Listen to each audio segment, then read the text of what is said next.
Coulomb's law का क्या मतलब है, जो फोर्स ऑफ चार्ज होती है बेटा, देखो जैसे ये दो चार्जेस हैं। अब अगर ये चार्जेस सिमिलर है, similar in the sense like charges हैं, मान लो जैसे ये भी प्लस चार्ज हैं और ये भी प्लस चार्ज हैं, राइट। तो ये इसके ऊपर जितनी फोर्स इस साइड को लगा रहा है, ये वाला चार्ज भी इसके ऊपर उतनी ही फोर्स इस साइड को लगाएगा, राइट।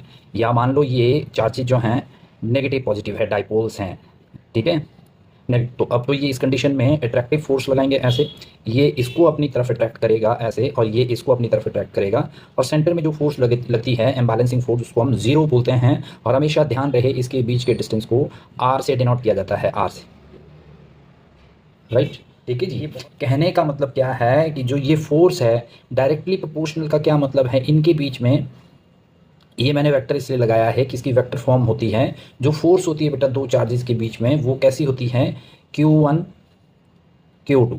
अब ये नेगेटिव है या पॉजिटिव है, ये इस बात पे डिपेंड करता है कि चार्जेस कौन से प्लेस किए, तो इसलिए हम इसको मॉड की फॉर्म में लगाते हैं। फिर चाहे नेगेटिव और पॉजिटिव हो, इसका मैग्नीट्यूड एक ही आ जाएगा, ठीक है। ये फोर्स इज डायरेक्टली प्रोपोर्शनल, अभी मैं ये कर रहा हूँ, ठीक है। फोर्स इज, और इसको नंबर 1 ले लो डायरेक्टली, ठीक है। अब यहाँ पे ये F is equals to Q1 Q2, अगर आप इसका मास बढ़ाते जाएं बढ़ाते जाएं बढ़ाते जाएं बढ़ाते जाएं बढ़ाते जाएं, तो इसकी जो फोर्स है वो बढ़ जाएगी बीच में, राइट। फोर्स जो है वो बढ़ जाएगी एक दूसरे को खींचने की। लेकिन अगर आप ऐसा करते हैं कि चार्जेस को अपार्ट ले जाते हैं, जिस जगह पे थे उससे दूर दूर दूर दूर दूर लेके जा रहे हैं, तो वो ये फोर्स कम हो जाएगी। Force is inversely proportional to r square. R square क्यों ले रहे हैं ये भी मैं आपको आगे क्लियर कर दूंगा। तो force is directly proportional to Q1 Q2, इसको हमने 1 रख दिया और इसको हमने 2 रख दिया, क्योंकि क्या बोल रहा है, force between two stationary charges, ये खड़े ही हैं चार्ज, क्योंकि स्टडी ऑफ इलेक्ट्रोस्टैटिक कर रहे हैं हम, ठीक है। Directly proportional to the product of इन दोनों का प्रोडक्ट, और inversely proportional to r square, r ये हैं। तो अब आप क्या कर सकते हैं, जब आपने इसको करना है दोनों को कंबाइनिंग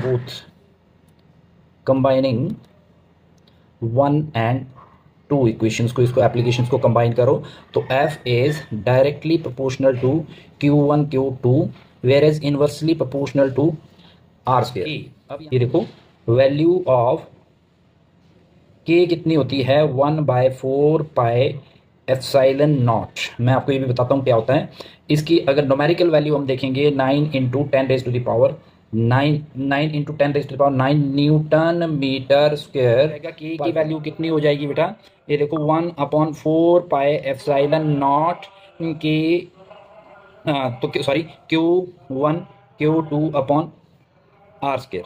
ये this will be the Coulomb's force.